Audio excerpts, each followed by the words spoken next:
often he's in contact with senior campaign officials in the indictment of the Russian officials just a few weeks ago. Dan DeMauro and Ben Wittes, great to have you both. Thanks so much.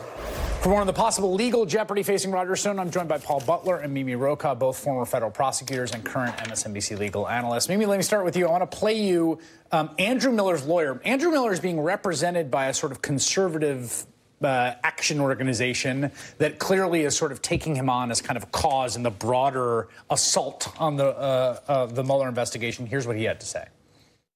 In order to appeal Judge Howell's decision challenging the constitutionality of the special counsel, you have to have a contempt order in order to go to the Court of Appeals.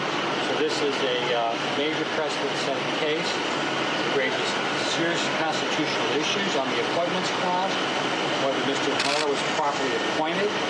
Now, they already tried once. With the district court, they tried to say, they filed saying that he's not improperly appointed. The judge found against them. Now they're trying to escalate. I think twice, actually, because I believe Judge Ellis, it was Manafort raised it with Judge Ellis as well. So different party, but same argument. So there's every reason to think that on appeal, they're going to get ruling by the judge will be affirmed. But, you know, as Ben said, I mean, this is the way to challenge it if they want to get it up on appeal.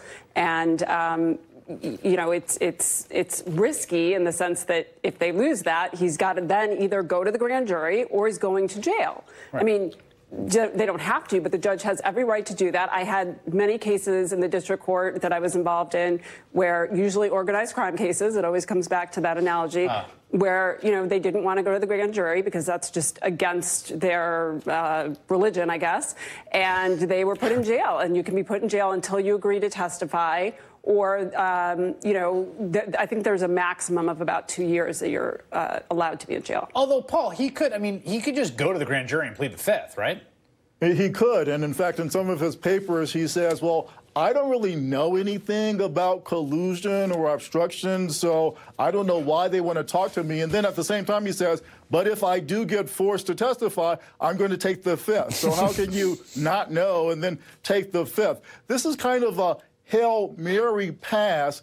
The D.C. Circuit is very likely to clap back and say, haul yourself into the grand jury and testify. But, Chris, on the off chance that this is successful, the whole Mueller investigation is done. It's a wrap, because this isn't only about Roger Miller. This is about whether Mueller has the constitutional authority to do this investigation. That's a great point. The argument they're making is an existential assault on Mueller's authority. It's basically saying it is a violation of the constitutional appointments clause to create this body, that it is a violation of the Constitution.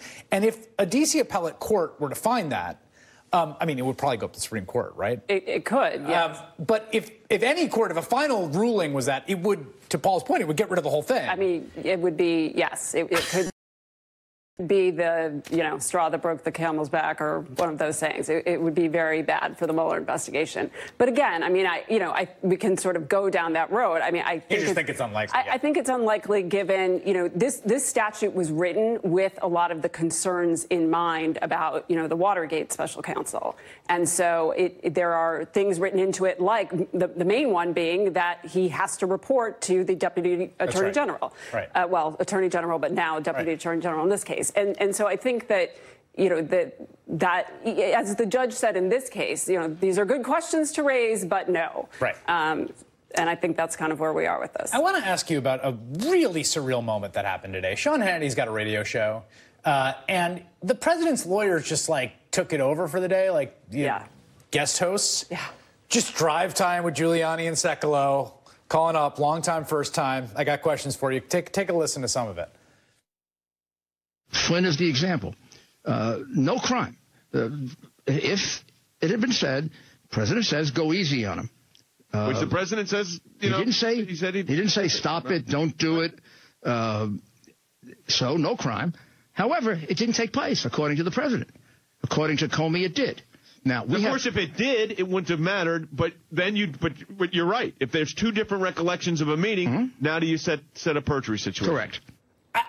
Have you ever, in your life, seen something like that. No, this is stunning. And I didn't think Giuliani could stun me anymore because he says a lot of things that are just, ridiculous.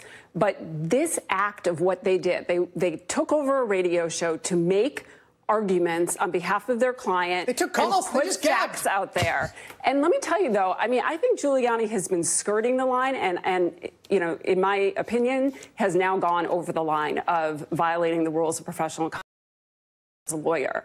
And I don't know the exact process for who or where that complaint gets filed, but I wouldn't be surprised if somebody did. Because if this were a proceeding, if he were a lawyer in a proceeding in a court, he would absolutely not be able to do this. I understand Chris, this is a different situation, but we're pretty close because there are proceedings in federal court. There's a trial going on now, and there's going to be others, and that's clearly what they're doing. They're trying to poison the well of the American public jury pool. And these guys, they don't need to be on TV. The president's lawyers need to be preparing him for whatever eventuality. The president has tweeted 400 times about the Mueller investigation. This month, it's only August 10th. He's on track to tweet more this month than ever. He's running scared, and that's related to the first part of the segment, Roger Stone. So, Chris, Act 1 was this indictment of the Russians for hacking the email. Act 2 potentially is the indictment of Roger Stone. Act 3 is going to be really dramatic if it happens. Well, and let me say this. They understand, Giuliani has said this, he views this as entirely a political proceeding and not a legal one. Because he basically says, look, the only remedy here is impeachment. Impeachment is a political proceeding. Right. And so he's doing something that is outside the bounds of exactly. legal The problem is he's saying that, but he's a lawyer. Yeah. He still has to abide by the rules. Paul Butler and Mimi Rocha, thank you both for joining me.